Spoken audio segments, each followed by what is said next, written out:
Welcome to the Olympic Park. When the bid for the Olympic Games was submitted in 2004, this was almost an entirely industrial landscape, unattractive, inaccessible.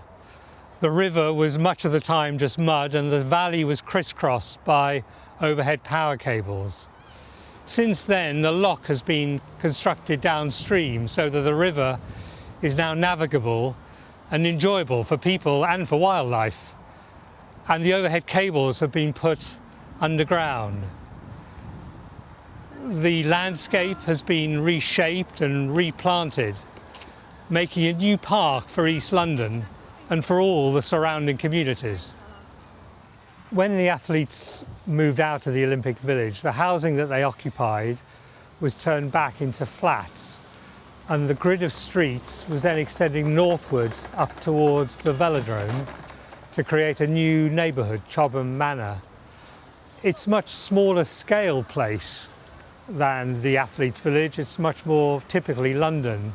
And then when it meets the park, some of the housing rises up to the challenge of this rather special location.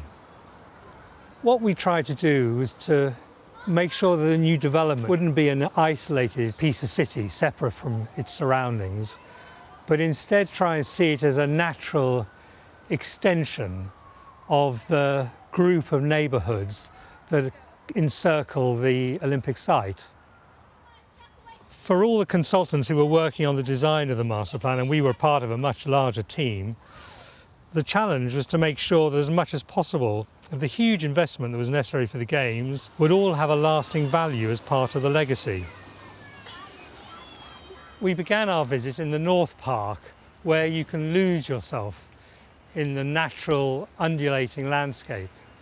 The South Park is very different. Situated on an island between two branches of the river, you approach it via this long avenue of trees. It's a place to meet people, it's a place to play, it's a busy place with lots of surprises along the route. Near the stadium and near the orbit, the South Park will also be overlooked in 3 years' time by the group of cultural buildings now being built behind me, where there'll be a new gallery for the V&A, a new home for London College of Fashion, new rehearsal studios for the BBC, and a new performance space for Sadler's Wells. It will be the last phase, really, of this huge amount of construction which has gone into the completion of the Olympic Park, the Queen Elizabeth II Park.